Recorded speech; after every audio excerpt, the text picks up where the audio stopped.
마가복음 5장에 의하면 12해를 혈루증으로 앓아온 한 여자의 이야기가 나옵니다. 혈루증이라는 것은 부인병의 일종으로 만성 자궁 출혈인데 이런 병은 여성들에게는 천벌과 같았습니다. 사실 이런 병을 앓으면 누구에게도 말할 수조차 없고 어디를 가든 항상 신경 써야만 하고 누구를 만나든 항상 조심해야 하는 병이었죠. 그 병을 12년을 앓았던 겁니다. 이 여인의 심정이 어떠했을까요? 이 여인의 삶은 어떠했을까요? 그럼 여기서 잠시 그 여인을 생각하면서 질문 하나를 해보겠습니다. 만약 여러분이 이 여인이었다면 그 12년 사이에 무엇을 했겠습니까? 어떻게 했겠습니까? 12년 사이에 손 놓고 아무것도 안 하지는 않았을까요? 무언가를 하지 않았을까요? 이거저거 다 해보지 않았을까요? 여러분에게 답을 듣지 않아도 이미 답은 나와 있죠. 뭔가를 했었습니다. 참 열심히 뭔가를 했었을 겁니다. 그래서 누가는 이 여인에 대한 기사를 쓰면서 마가는 이 여인에 대한 기사를 쓰면서 그 여인이 어떤 삶을 살았는지를 기록해 주고 있는데 마가복음 5장 26절에는 이렇게 기록되어 있습니다. 많은 의사에게 많은 괴로움을 받았고 가진 것도 다 허비하였으되 아무 효험이 없고 도리어 더 중하여졌던 차. 다시요. 많은 의사에게 많은 괴로움을 받았고 가진 것도 다 허비하였고 그럼에도 불구하고 아무 효험도 없고 도리어 더 중하여졌다라고 마가복음의 기자인 마가는 그렇게 기록하고 있습니다. 이 의사 저 의사를 다 찾아다녔는데 낫지 않았을 뿐만이 아니라 많은 의사들에게 정말 많은 괴롭힘을 받았던 모양입니다. 그렇게 의사를 찾아다니면서 병을 고치려고 했는데 결국은 병은 고치지 못한 채 가진 것을 다 허비해서 빈털터리가 되고 말았죠. 여러분, 몸은 아파도 그나마 돈이라도 있으면 좋겠는데 돈마저도 다 잃었으니 그 여인의 삶이 얼마나 비천했겠습니까? 사실 다 재산을 탕진해도 낫기만 하면 되는데 그렇지 못하니까 이 여인의 삶은 너무나도 힘들었을 것이 분명합니다. 그런데 더 놀라운 것은 그렇게 했음에도 불구하고 전 재산을 탕진했음에도 불구하고 아무 효험이 없었다. 그리고 한 걸음 더 나아가서 오히려 병이 더 중하여졌다. 12년 사이에 이 여인의 삶은 점점점 나락으로 깊이 빠지고 있었습니다. 그런데 어느 날부터인가 그녀에게 하나의 소문이 들리기 시작했는데 예수께서 병을 낫게 해주시고 계시는데 귀신이 들린 사람을 낫게 하시고 중풍병자를 일으켜 세우시고 귀머거리를 듣게 하시고 보지 못하는 이들을 보게 하시고 나면서부터 걷지 못하던 이를 걷게 하시고 심지어는 당시 최고의 천형이라고 여겨지던 나병 환자까지도 낫게 하시고 어떤 경우에는 죽은 자도 살리신다는 소문이 들린 겁니다. 이 소문을 들었던 여인의 마음이 어떠했을까요? 여러분이 만약에 이 여인이었다면 이런 소문이 들렸을 때 어떠했을까요? 그 여인은 예수를 만나기만 하면 자기도 병을 나을 수 있다는 믿음이 생기기 시작했죠. 그녀에게 새로운 소망이 하나 생겼는데 그것은 예수님을 만나는 것이었습니다. 오늘 그 꿈이 이루어지는 날이 온 겁니다. 그렇게 꿈에도 그리던 예수님을 만나게 되었습니다. 그런데 그렇게 꿈에 그리던 예수님을 만났는데 예수님은 엄청난 사람들 틈에 끼어서 계시면서 여기저기를 다니면서 말씀도 하시고 지금 이 예수님은 어딘가를 가는 길이었습니다. 그러니까 이 여인이 예수님 앞에 달려가서 저를 낫게 해주세요라고 말할 수 있는 처지가 못 되었습니다. 마가복음 5장의 기록에 의하면 이 여인의 사연만 기록된 것이 아니고 이 기록은 복합 기록입니다. 두 개의 기록이 섞여 있습니다. 12해를 혈루증으로 앓던 이 여인의 기사 바로 앞에 어느 한 기사가 나오는데 바로 회당장 야이로라고 하는 사람이 예수님 앞에 와서 무릎을 꿇고 자기 딸을 살려달라는 이야기가 나옵니다. 자기 딸이 죽게 되었으니 오셔서 그 위에 손을 얹고 기도해 주시면 자기 딸이 나을 거라는 믿음, 그래서 무릎을 꿇고 간청하는 장면이 나오고 예수님은 그 간청을 받고서 야이로의 집에 가는 길이었습니다. 그 길에 혈루증 여인이 중간에 딱 등장하고 그 기사가 끝난 다음에 다시 야이로의 집에 가서 예수님께서 딸을 고치는 장면이 나옵니다. 그러니까 이 여인이 주가 아니고 회당장 야이로의 이야기가 주인데 그 이야기 중간에 12회를 혈루증으로 앓는 여자의 이야기가 끼어 있고 그 마무리는 회당장 야이로의 집에 가서 하게 되는 겁니다. 여러분, 회당장이 누구죠? 제가 새벽기도 하면서 몇 번 얘기한 적이 있는데 회당장이라고 하면 쉽게 말하면 어느 교회의 담임 목사 아니겠습니까? 그런데 지금 생각하는 담임 목사와는 좀 다른 게 당시에는 이스라엘이라는 나라가 없었습니다. 로마의 속국이었습니다. 그래서 정치적인 결정을 하는 시대가 아니었습니다. 동네 사람들은 누구를 중심으로 모여 있었냐면 교회를 중심으로, 회당을 중심으로 모여 있었고 회당장이 결정하는 것이 모든 결정의 끝이었습니다. 회당장의 힘은 막강했습니다. 회당장은 누구나 존경하는 사람이었고 그 동네에서 최고로 높은 사람이었고 그의 결정이 모든 결정의 끝이었고 그가 하는 말이 모든 말보다도 권위를 가지고 있었던 최고의 존재가 회당장이었으니까요. 사람들이 회당장 그러면 최고라고 느끼는데 그 회당장이 예수님 앞에 무릎을 꿇었습니다. 이 기사는 정말 놀라운 기사입니다. 어떻게 회당장이 예수님 앞에 무릎을 꿇을 수가 있죠? 말이 안 되는 얘기인데 무릎을 꿇었습니다. 왜요? 죽은 딸 살리겠다고요. 저는 이 본문을 보면서 많은 생각을 하는데 그 중에 하나가 뭐냐면요.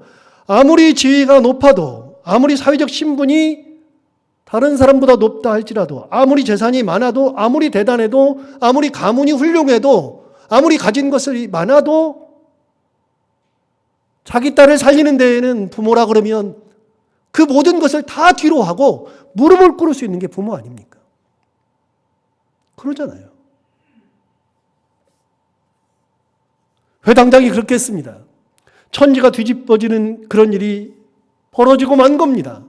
그 얘기는 좀 이따 하기로 하고요.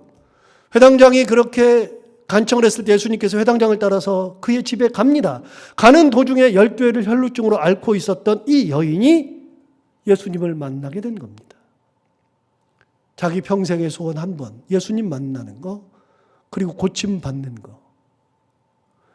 저는 아파봤기 때문에 아픈 사람의 심정을 누구보다도 잘 아는데 병고침을 받기 위해서는요, 무슨 일이라도 하고 싶은 마음이 있습니다. 연세가 드셔가지고 우리 성도들도 아프신 분들이 굉장히 많은데요. 아프면 세상의 만사가 다 귀찮습니다. 그 병만 고칠 수 있다면 뭐든지 할 수 있을 것 같습니다. 12회를 혈루증으로 앓았던 이 여인은 삶에 소망이 없었습니다. 재산도 다 탕진했습니다. 효험이 없었습니다. 더욱더 중해졌습니다. 오로지 하나의 희망, 예수님을 만나는 거였는데 예수님을 만나려고 하는 그 순간 예수님은 회당장의 집에 가고 있었고 회당장의 밑에 사람들이 예수님을 호위하고 있었고 회당장의 앞에서 예수님을 모시고 가고 있었고 그 주위에 많은 사람들이 예수님을 따라가고 있어서 그 여인이 예수님 앞에 갈 수 있는 여건 자체가 되지 않았습니다. 회당장처럼 그렇게 무릎을 꿇을 수 있는 여건도 아니었죠. 그러니까 어떡합니까? 이 여인은 기상천외한 방법을 생각했습니다. 무릎을 꿇을 수 없고 말을 붙일 수 없으니 그 여인이 생각한 방법은 예수님 앞에 딱 한 가지, 예수님의 옷이라도 만져보고 싶은 마음. 옷이라도 만지면 나을 거라는 믿음. 굳이 말씀하지 않으셔도, 굳이 기도해 주시지 않으셔도, 굳이 손을 얹지 않으셔도 예수님의 옷자락이라도 만지면 그걸로 나을 거라는 믿음. 그 믿음으로 예수님을 만지는 기상천외한 방법을 생각해냈습니다. 그리고 그렇게 했죠. 그리고 그 여인은 병고침을 받았습니다. 예수님 가던 길을 멈추고 이야기합니다. 누가 내 옷을 만졌느냐? 제자들이 말합니다. 예수님, 여기 사람들이 이렇게 많습니다. 예수님의 몸을 만지는 사람도 많고 옷을 만지는 사람도 많고 정말로 많습니다. 아니다. 누가 나를 만졌다. 내 능력이 나갔느니라. 다른 사람이 그냥 만지는 것과 이 여인이 만드는 것은 기본적으로 달랐습니다. 왜요? 믿음으로 만지는 거였으니까요. 그 믿음이, 자기가 가지고 있는 그 믿음이 자기의 병을 고치는 놀라운 역사가 일어나는 겁니다. 여러분, 믿음은 병을 낫게 하는 놀라운 기적이 나타나고, 믿음은 죽었던 자를 살리는 놀라운 역사가 일어나고, 믿음은 어려움을 당해서 죽고 싶은 사람을 살리는 놀라운 역사가 일어나는 것이 믿음 아닙니까?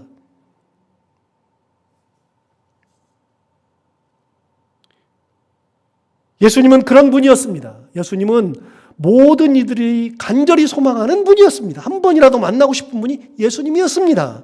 지위가 상관이 없고, 신분이 상관이 없고, 경제력이 상관이 없고, 가문이 상관이 없고, 다른 이들의 시선도 상관없고, 예수님만 만나면 된다는 믿음 하나만 가진 그런 믿음이 있으면, 그런 사람이라 그러면 예수님을 만나기만 하면 치유함이 있었던 겁니다.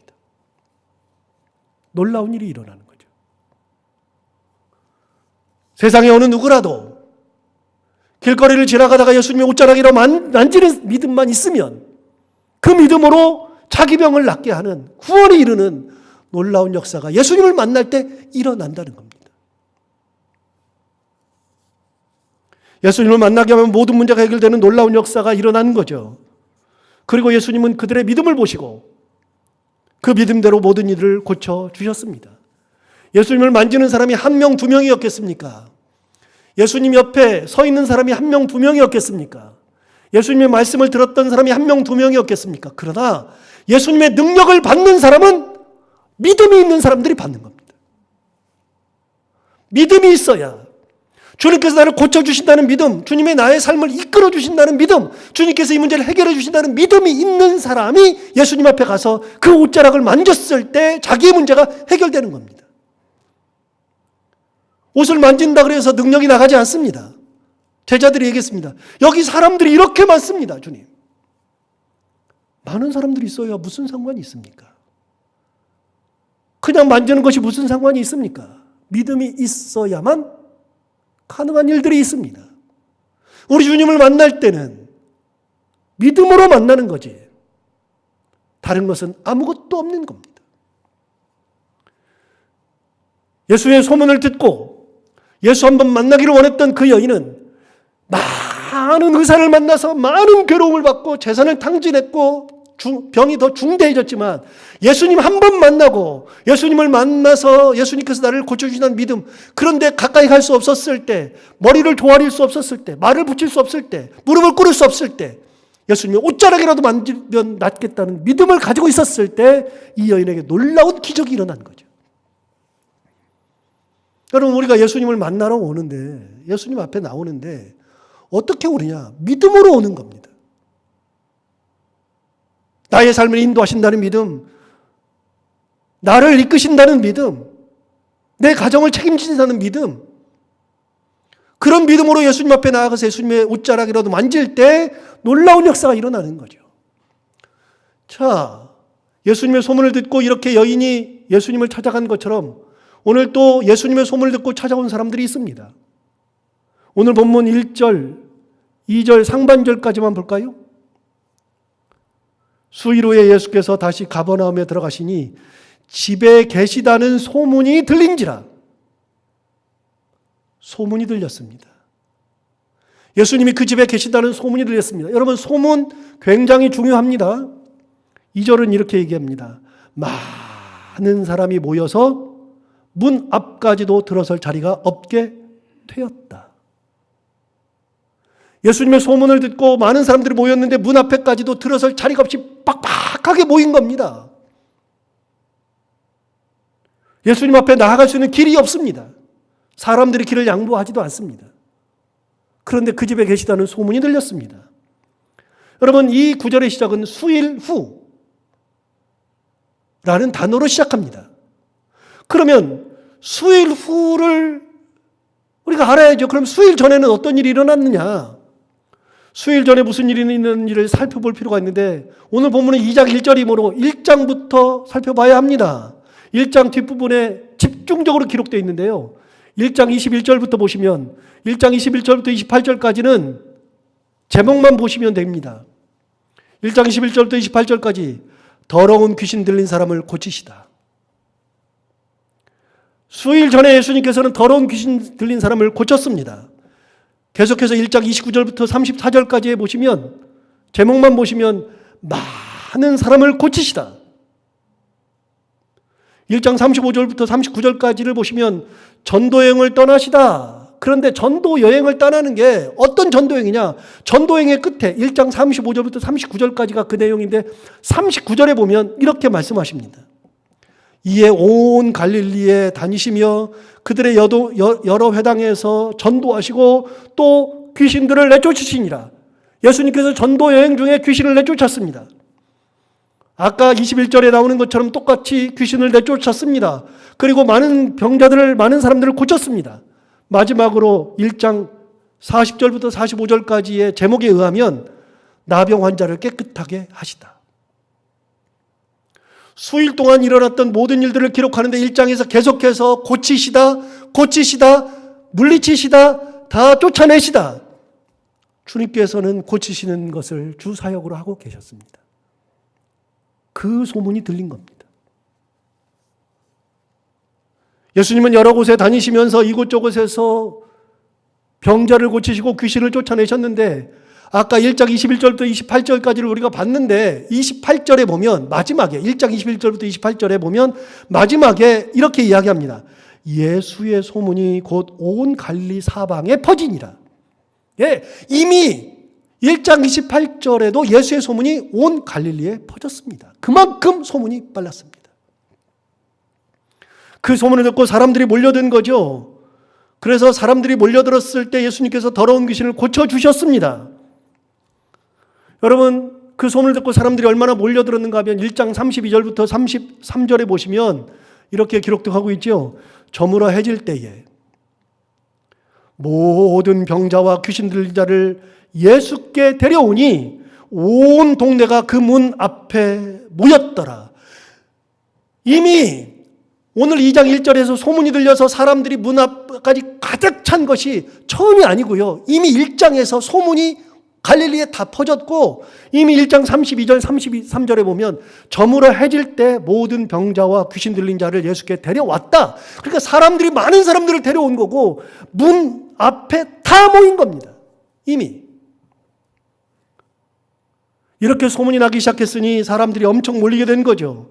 예수님께 가면 병 고침을 받을 거라는 믿음 가지고 예수께 모인 사람들의 꿈은 예수님께 나아가는 순간 현실이 됩니다.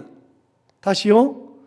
예수님께서 계시는 곳에 내가 가서 병 고침을 받을 거라는 믿음을 가지고 있는 사람들은 예수님을 만나는 순간에 그 꿈이 현실이 되는 겁니다.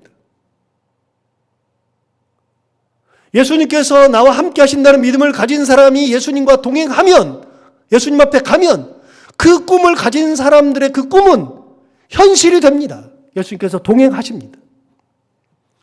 예수님께서 내 문제를 해결하실 거라는 믿음을 가지고 있는 사람이 예수님 앞에 나아가면, 그 꿈을 가지고 나아가면 그 꿈이 현실이 됩니다. 예수님께서 내 문제를 해결해 주시는 거죠.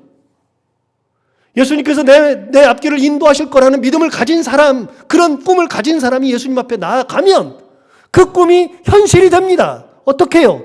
주께서 내 삶을 인도해 주시는 겁니다. 다시요. 믿음을 가진 사람들은 주님 앞에 나아가면 그 믿음이 현실이 되는 겁니다. 사람들이 모여들었습니다. 그렇게 사람들이 모여들어서 많은 병고침을 받았을 때 그날도 예수님은 가버나움에 가셨는데 어느 집에 계셨던 것 같고 그 소문이 들리자 사람들이 몰려들기 시작했는데 문 앞까지 가득 있어서 어느 누구도 헤집고 들어갈 수 없는 그런 상태가 된 것이죠. 여러분 한번 생각해 보세요. 거기에 모여 있었던 사람들은 전부 다 간절한 사람입니다. 그냥 간 사람이 아닙니다. 대부분의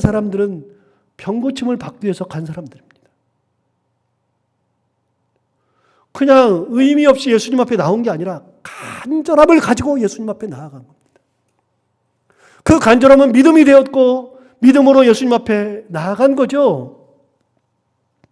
거기에 모여 있었던 사람들은 병고침뿐만이 아니라 말씀에 대한 갈급함, 하나님 나라를 더 알고 싶어하는 열망, 그리고 말씀드린 것처럼 몸이 아파서 치유함을 받고 싶어하는 모든 사람들이 그 간절함을 병고침을 받고 말씀으로 채우고 말씀대로 살아가려고 하고 하나님 나라를 듣겠다고 하는 그 열망을 믿음으로 가지고 예수님 앞에 나아간 거죠. 거기에 모여 있었던 사람들은 필사적이었습니다. 한번 물어봐요. 여러분이 만약에 그 집 앞에 있어요. 그래서 문 앞에 들어가 있어요. 그 예수님 앞에까지 딱 갔어요. 누가 막 삐죽고 들어와요. 양보하겠어요? 누가 양보해요? 양보 못하죠. 막죠. 내가 먼저 왔는데. 거기에 모여있던 사람들은 필사적이었습니다. 어떻게든 치료를 받아야 했거든요. 그러니 문 앞에까지 사람들이 다쳐서 들어설 자리가 없게 되었다고 성경은 분명하게 기록하고 있습니다. 그런데 문제는 자기 의지대로 할 수 없는 중풍병자였습니다. 오늘 본문에 나오는 중풍병자는 자기 의지대로 걸을 수가 없는 사람이었습니다. 우리가 잘 알다시피 중풍병자는 제대로 걸을 수가 없는데요.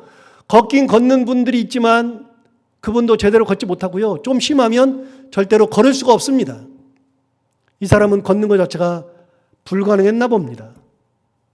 그래서 예수님께 치유받기 위해서 온 중풍병자는 자기 힘으로는 결코 걸을 수 없고 아무것도 할 수 없는 사람이었죠. 그래서 친구들이 그를 데리고 온 겁니다. 3절을 볼까요? 본문 3절에 의하면 사람들이 한 중풍병자를 네 사람에게 메워가지고 예수께로 왔다. 네 사람이 메고 온 겁니다. 그럼 여러분 어떻게 메고 왔어요? 그건 이제 좀 이따가 나오긴 하는데 오늘 같은 본문을 누가복음에서도 이야기하는데 누가복음 5장 18절에서는 분명하게 얘기해 줍니다. 뭐라고 하냐면 이렇게 되어 있거든요.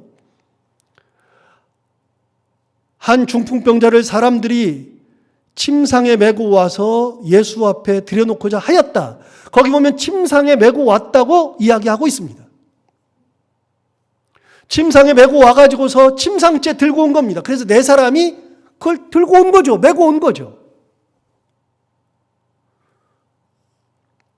여러분 4절도 보시면 4절에 이렇게 얘기해요. 침상이라고 하는 말은 없지만 이렇게 돼 있어요.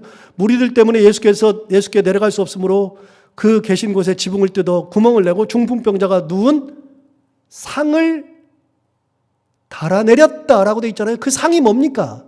침상입니다. 침대째 들고 온 겁니다. 4명이. 그렇게 4명이 침대째 들고 왔는데 사람들이 많아서 접근할 수가 없었습니다. 이 사람에게도 문제가 생겼습니다. 예수님 앞에 나아갈 수 있는 길이 없습니다. 그렇게 했을 때 이미 4절에 본 것처럼 예수께 내려갈 수가 없으니까, 무리 때문에 예수께 내려갈 수가 없으니까 그 계신 곳에 지붕을 뜯어서 구멍을 내고 중풍병자가 누운 상을 달아내렸던 겁니다.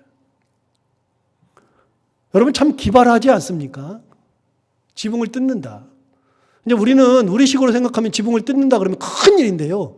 이스라엘은요, 지붕을 뜯어도 괜찮아요. 뜯을 수 있어요. 거기는 지붕도 없는 집도 많고요. 왜냐하면 비가 안 오니까. 지붕은 그렇게 어려운 게 아닙니다. 그래서 지붕으로 올라가서 지붕을 뜯어내는데 어렵지는 않아도 그렇다고 쉬운 것은 아닙니다. 덮여있는 지붕을 뜯어낸다는 것이 쉬운 것은 아닌데요. 그런데 친구들은 이런 생각까지도 한 겁니다. 이런 생각하고서 그 생각을 실천으로 옮기는 것은 더 어려운 얘기입니다. 생각은 할 수 있는데요. 그런데 중풍병자를 메고 온 사람들이 누구인지는 정확히 모르나 친구들이라고 대충 이야기합니다만 누군지는 정확히 모릅니다. 그냥 친구라고 하고요. 친구들이 중풍병자를 메고 왔을 때 왜 그렇게 메고 왔는지 동기를 우리는 알 수 없습니다. 성경은 이야기하지 않으니까요. 그런데 여러분, 그렇게 친구를 메고 갈 정도로 그렇게 한다는 것은요, 하나 물어요. 나하고 싸웠어요. 싸우면 그럼 그 사람 병고침 하겠다고 메고 가요? 뭘 해도 상관없어요. 죽어도 상관없고요. 뭘 해도 상관없어요. 누가 그렇게 해요? 자기가 사랑하는 사람일 경우에만 그렇게 하는 겁니다. 그 4명은 중풍병자는 걷지도 못하는데 그 4명은 그 중풍병자를 사랑하는 겁니다. 동기는 모르지만 분명한 것은 4명의 친구는 자기 친구를 지극히 사랑하니까 침상째 메고 왔고 거기서 포기할 수 없으니 지붕마저도 뜯어가지고 그 간절함을 표현해낸 겁니다. 여러분 한번 상상을 한번 해봐요. 말씀을 듣고 있는데 갑자기 지붕이 뜯겨요. 지붕이 뜯기는데 막 엄청난 일이 일어나죠. 그런 사람들이 올라가가지고 뭐 하는 짓이냐고 막 비난하고 막 소리가 난무하고 있는데 이 사람들은 개의치 않습니다. 지붕을 뜯어냅니다. 비난을 받고 욕설을 들으면서도 그 지붕을 뜯어냅니다.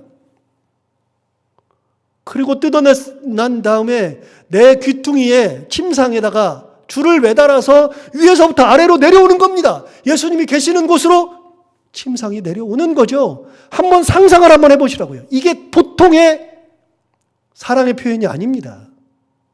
불가능한 거죠. 어떤 수고를 한다 해도 그들은 반드시 자기의 친구를 살리고자 하는 간절함과 어떻게든 예수님 앞에만 가면은 고쳐줄 수 있을 거라는 믿음으로 이 일을 감당하는 거죠. 다시요. 믿음을 가진 사람들은요. 예수님 앞에 가면 그 믿음이 뭐가 된다고요? 현실이 되는 겁니다. 나을 거라는 믿음을 가지고 예수님 앞에 가는 사람들은 그 믿음이 예수님을 만나는 순간에 현실이 되는 거고요. 내 삶을 인도하실 거라는 믿음을 가진 사람이 예수님을 만나면 그 믿음이 현실이 되는 겁니다. 주께서 내 삶을 인도해 주시는 겁니다. 친구들의 믿음이 중풍병자를 예수님 앞에 내려놓는 거죠. 자, 5절을 볼까요? 예수께서 그들의 믿음을 보시고 중풍병자에게 이르시되 작은 자야 내 죄사함을 받았느니라 하셨다.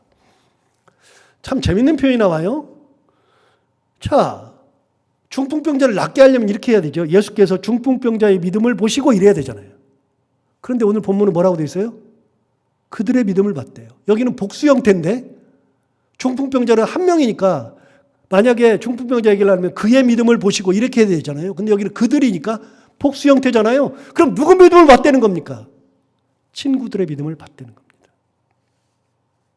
진짜 놀라운 말씀을 하셨는데 이 중풍병자가 치유되는 기적을 경험하게 된 것은 본인의 믿음도 있지만 더 중요한 것은 그를 데리고 왔던 이들의 믿음 때문이었던 겁니다. 그 믿음이 친구를 살리는 거죠. 여러분 우리는 개인의 믿음만 이야기할 때가 있는데요. 이렇게 믿음의 친구를 드는 거 이거는 복 중의 복입니다.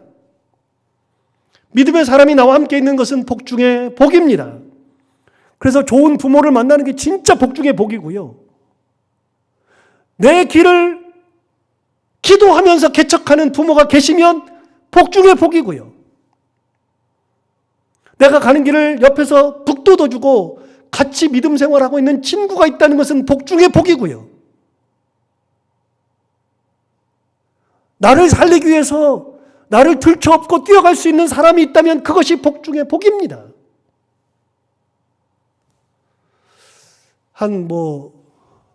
제가 마가복음 이거 이제 설교를 새벽기도 때 했으니까요. 제가 오늘 아침에 제가 했던 설교를 뭐라고 했나 다시 들어보니까 제가 이런 예를 들었어요. 그 예를 그렇게 들었더라고요. 그래서 이제 제가 새벽기도 때 했던 그 예를 다시 듭니다. 제 친구 목사 중에 박종철이라고 있습니다. 이제 꿈꾸는 교회라고 한 2-3천 명 모이는 교회에 이제 담임 목사는 제 친구가 있는데 저랑 굉장히 친합니다. 생각도 비슷하고 그 친구를 보는데 그 친구는 제가 객관적으로 봤을 때는요. 저보다 뛰어난 게 하나도 없어요. 모든 면에서. 미안합니다. 이제 제가 그렇게 얘기하면 목사님 또 시작한다 그럴지 모르는데 아니요. 진짜로 저보다 뛰어난 것이 하나도 없습니다. 그런데 이 친구는요. 저는 여러 가지 파고도 넘고 고난도 당하고 막 어려움도 이겨내고 그러는데 이 친구는 그런 것들이 하나도 없어요. 너무 잘 돼요. 뭐 하는 일마다 잘 되고 시련도 없고 너무나도 잘 나가는 거예요. 도대체 뭘 뛰어난 게 있어야 되는데 외모부터 시작해서 학력부터 시작해서 지식부터 시작해서 그리고 뭐 설교하는 것도 제가 들어봤는데 뭐 형편없어요. 근데 아무것도 뛰어난 게 없는데 이 친구는 별로 어려움이 없이 인생을 살아요. 도대체 왜 그러느냐? 제가 이 친구를 이길 수 없는 것은 딱 하나입니다. 그 아버지가 평생을 목회자로 살면서 자식을 위해서 기도하면서 키운 겁니다. 그 엄마가 기도하면서 새벽마다 기도하면서 이 자식을 키운 겁니다. 그래서요, 저는 가장 부러운 게, 옛날부터 가장 부러웠던 게 뭐냐면요, 부모가 나를 위해서 기도 좀 해줬으면 좋겠다. 저는 고등학교 때 처음 예수를 믿기 시작해가지고 혼자서 예수를 믿으면서 우리 집 구원을 위해서 새벽마다 밤새 기도하면서 또 새벽마다 하나님 우리 가정을 구원해 주세요. 우리 가정 살려주세요. 그러면서 한 4, 5년을 기도했습니다. 눈물을 흘리면서. 제가 그런 얘기를 들은 적이 있잖아요. 어느 날 새벽 기도를 하면서 고등학교 2학년짜리가 새벽 기도를 하면서 기도를 하는데 그 새벽 기도에 나는 하나님 우리 가정을 구해주세요. 구원해주세요. 그러면서 아버지 기도, 엄마 기도, 뭐 형 기도, 누나들 기도 뭐 이렇게 쭉 하고 있는데 그런데 앞에, 제 바로 앞에 여자분이 한 분 앉아 계셨는데 그분은 제 친구 엄마거든요. 권사님이셨는데. 기도하다가 제가 눈물을 흘리다가 기도를 멈추고 가만히 있는데 그 엄마 기도가 들리는데요. 저는 우리 아버지, 우리 엄마, 그 다음에 형 다 구원해 주세요. 우리 가정을 하나님 구원해 주세요. 그러고 있는데 그 엄마는 자기 자식 놓고서 기도하고 있는 거예요. 피가 거꾸로 솟더라고요. 부모의 기도를 가지고 부모의 기도 가운데 살아가는 아이들이 그 기도를 먹고 자라는 아이들이 하나님께서 인도하시지 않겠어요? 이 박 목사 얘기를 했으니까 하는 얘기인데 그 친구 이름이 종철이에요. 종철. 근데 옛날에 아버지가 충청도에 시골에서 목회를 했는데 수요일이 되면 주일도 그렇고 수요일도 그러면 옛날에는 다 종 쳤잖아요. 땡그랑 땡그랑 하고 종 쳤잖아요. 1시간 전에 한번 치고 예비종 치고 30분 전에 치고 10분 전에 또 치고 뭐 이렇게 했잖아요. 수요일 날 꼭 저녁을 먹으면서 7시인데 6시가 되면 종철아 나가서 종 쳐라 그랬더래요. 그래가지고 그 친구는 종 치는 게 일이었대요. 수요일마다. 30분 되면 종철아 빨리 나가서 30분 예비 종 쳐라 그래가지고 30분 전에 종 치고 10분 전에 종 치고. 여러분 그런 사람을 어떻게 당해요? 그 부모를 어떻게 당해요?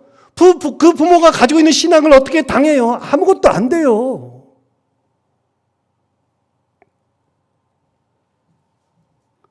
그렇게 어린 시절을 보내죠. 5대째 신앙 가문이라 그래요. 저는 3대거든요. 근데 이것도 웃기는 게요. 제가 처음 믿어가지고 우리 엄마 아빠를 이제 전도하고 그 다음에 이제 제 아이들이 믿고 있으니까 엄마 아빠 그 다음에 자녀들까지 3대잖아요. 이게 얼마나 웃기는 얘기예요. 제가 1대지 사실은. 그러니까 우리 아이들이 2대밖에 안 돼요. 쌓아놓은 기도의 양이 달라요. 안 돼요 그게. 항상 느끼는 거지만요. 하나님 앞에 쌓아놓은 기도는 어디 가지 않아요. 믿음으로 살았던 그 삶은 부모 때부터 할아버지 때부터 살았던 믿음의 그 삶은 어디 가지 않아요. 부모가 자녀를 구원하는 겁니다. 친구 잘 만나가지고서 괜찮은 겁니다. 친구를 잘 만나는 복이 복 중의 복입니다. 같이 신앙을 이야기하고 같이 하나님 앞에 기도하러 가고 같이 우리 기도원 가서 기도하자 같이 찬양하자 하는 친구가 있다는 것이 얼마나 큰 복인데요. 세상에 친구가 많은데요. 믿음의 친구는 복 중의 복입니다. 딴짓을 못합니다. 야 가자. 성도들은요 좋은 교회를 만나는 것이 복입니다. 여러분 내 신앙은 내가 지킨다고요? 맞아요. 그런데 더 중요한 게 있어요. 내 신앙을 내가 지키는 게 아니라 함께 지켜주는 겁니다. 좋은 교회를 만나는 것이 복입니다. 그리고 좋은 목사를 만나는 것도 복입니다. 왜요? 목사가 하나님과 동행하고 있어야, 말씀을 들어야 그 말씀이 흘러가죠. 하나님과 동행하고 있어야 딴짓을 안 하고 하나님만 사랑하는 것이 흘러가죠. 뒤집어서요, 목사는 좋은 성도를 만나는 것이 복 중의 복입니다. 전투력이 강한 교인들이 있어요. 그냥 싸우겠다고 달려드는 교인들이 있어요. 그런 경우는요, 목사가 뭔 짓을 해도 안 돼요. 근데 저는요, 얼마나 행복하냐면 우리 성도들은 안 그래요. 전투력이 강하지 않아요. 물론 전투력이 왜 없겠어요. 그러나 항상 기도하려고 하고 말씀에 순종하려고 하고 그렇게 사는 게 복 중의 복이에요. 여러분, 성도들은요, 성도들 간에 잘 만나는 복이 있어야 되는 거예요. 같이 기도하고 같이 하나님의 말씀대로 살고 그렇게 되는 거죠. 여러분, 중풍병자를 누가 살리느냐? 친구들이 살립니다. 그 믿음이 살립니다. 개인도 믿음으로 하나님 앞에 나갔을 때, 예수님 앞에 나갔을 때 그 믿음이 현실이 되듯이 친구의 믿음이 죽어가는 친구, 움직일 수 없는 친구를 살려내는 믿음의 현실이 되는 겁니다.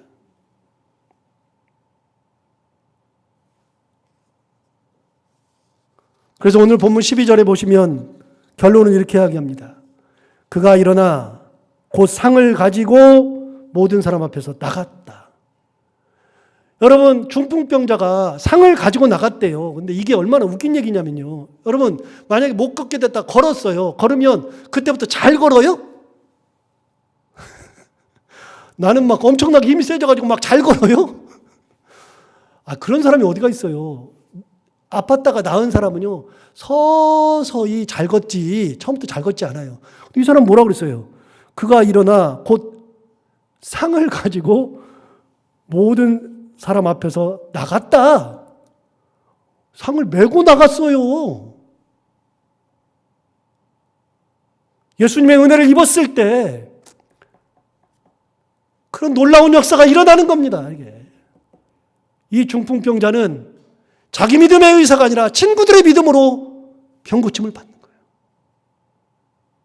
친구들이 자기를 살린 거죠.